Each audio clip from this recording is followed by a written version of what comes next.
Hello viewers, welcome back to our channel. আশা কৰো আপোনালোকে সবাই ভালে আছে।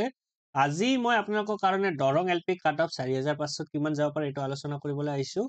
সো মই আপোনালোকৰ ভিডিওটো ষ্টাৰ্ট হোৱাৰ আগতে এটা ৰিকুৱেষ্ট কৰিব বিচাৰে।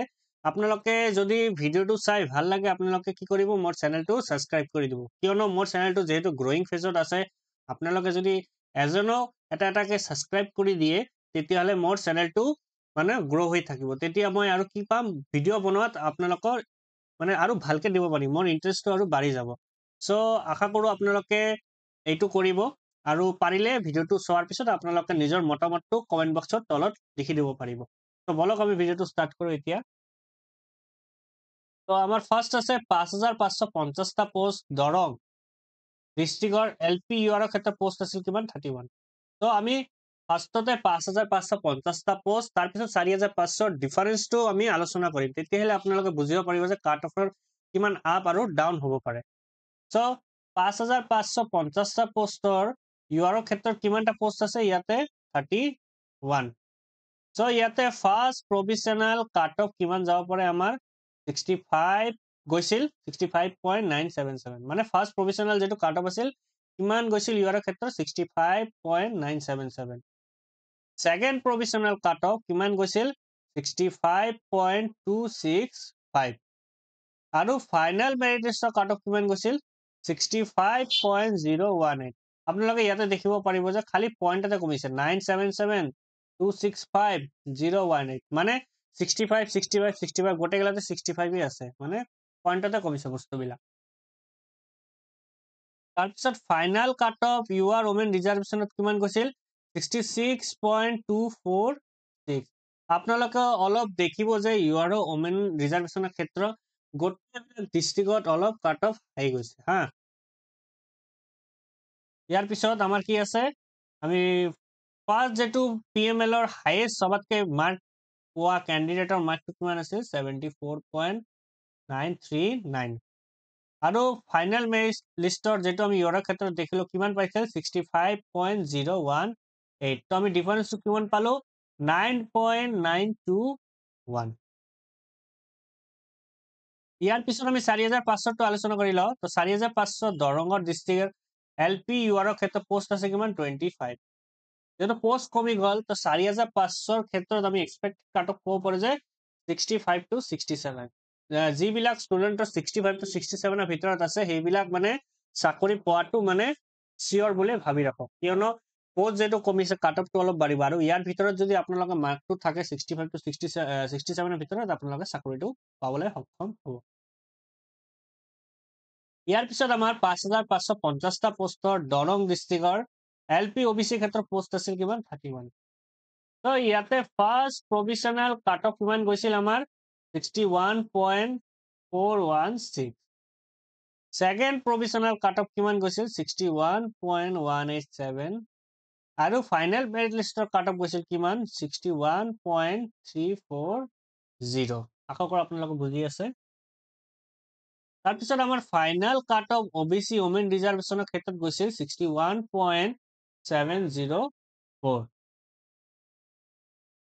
এতিয়া আমি ডিসকাস কৰি লওঁ যে আমাৰ যে ফাৰ্স্ট পিএমএল প্ৰভিজনাল মেৰিট লিষ্টৰ হাইয়েষ্ট মাৰ্ক ক্যান্ডিডেটৰ মাৰ্কটো কিমান আছিল 65.775। ফাইনাল মেৰিট লিষ্ট ওবিসিৰ লাষ্ট যেটো ক্যান্ডিডেট আছে ইয়াৰ মাৰ্ক আছিল 61.340। তো আমি ডিফাৰেন্সটো কিমান পালো 4.435। এতিয়া আমি 4500 টো আলোচনা কৰি লওঁ। 4500 দৰঙৰ ডিস্ট্ৰিক্ট এলপি ওবিসি গত পোষ্ট আছে কিমান মাত্ৰ 12টা, বহুত পোষ্ট কমি গৈছে। সো আমি এক্সপেক্টেড কাট অফ ক'ব পাৰো যে 63 to 64 ৰ ভিতৰত যিবিলাক ষ্টুডেন্টৰ মাৰ্ক আছে বা হিয়তৰ মাৰ্ক আছে বুলি হিয়তেও জানে, সো আপোনালোকে চিয়ৰ হৈ থাকক আপোনালোকে চাকৰিটো পাবলৈ সক্ষম হ'ব। ইয়াৰ পিছত আমাৰ কি আছে 5550 টা পোষ্টৰ এসসি ক্ষেত্ৰৰ পোষ্ট আছিল কিমান এসসি ক্ষেত্ৰত 16 টা। সো ইয়াতে ফাৰ্স্ট প্ৰভিজনাল কাট অফ কিমান গৈছিল 56.939। সেকেন্ড প্ৰভিজনাল কাট অফ গৈছিল 56.193 আৰু ফাইনাল মেৰিট লিষ্টৰ কাট অফ গৈছিল 55.784।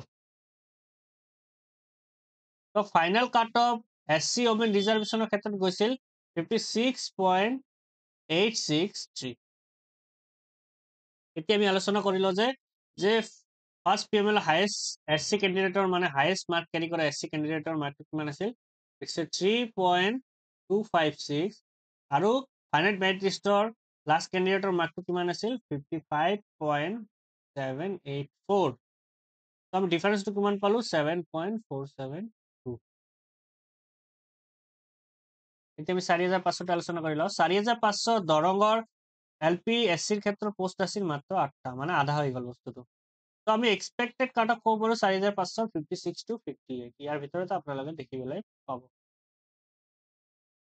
তাৰপিছত আমাৰ আছে যে 5550টা পোষ্টৰ STP পোষ্ট কিমান আছিল 21 তো ইয়াতে ফাৰ্ষ্ট প্ৰভিজনাল কাট অফ কিমান গৈছিল আমাৰ 55.284 সেকেন্ড প্ৰভিজনাল কাট অফ কিমান গৈছিল 55.251 আৰু ফাইনেল মেৰিট লিষ্টৰ কাট অফ গৈছিল কিমান 55.026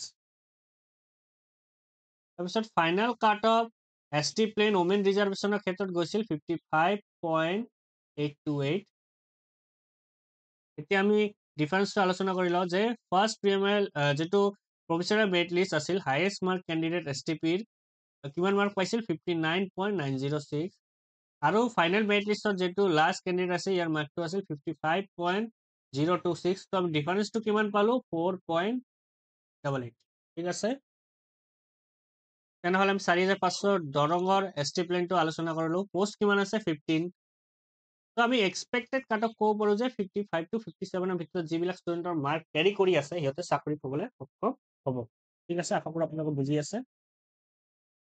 ইয়াৰ পিছত আমাৰ টি ট্ৰাইব 5550টা পোষ্টৰ যেটো টি ট্ৰাইবছৰ পোষ্ট দিছিল মাত্ৰ 5টা তো যেহেতু কম ক্যান্ডিডেট থাকে তো ইয়াৰ ফাইনেল মেৰিট লিষ্টৰ কাট অফ গৈছিল 53.526 মানে বহুতে কম গৈছিল যেহেতু পোষ্ট মানে ষ্টুডেন্টই নাথাকে ইয়াতে কম থাকে তাৰপিছত আমি আইডিয়া কৰিব পাৰি যে 4500ৰ টি ট্ৰাইবছৰ কিমান পোষ্ট আছে 9টা পোষ্ট বাঢ়িছে 4টা মান তো আমি এক্সপেক্টেড কাট অফ ক'ব পাৰো যে 52 to 53 বা ইয়াতকৈ কমিব পাৰে যদি ষ্টুডেন্ট কম থাকে তেনেহলে মানে 51 লৈকে কমিব পাৰে বস্তুটো সো আশা কৰো আপোনালোকে বস্তুটো বুজিবলৈ সক্ষম হৈছে লাষ্টলৈকে আপোনালোকে যদি মোৰ ভিডিওটো ভাল লাগে আপোনালোকে মোৰ চেনেলটো লাইক কৰিব শ্বেয়াৰ কৰিব আৰু সাবস্ক্ৰাইব কৰিব থেংক ইউ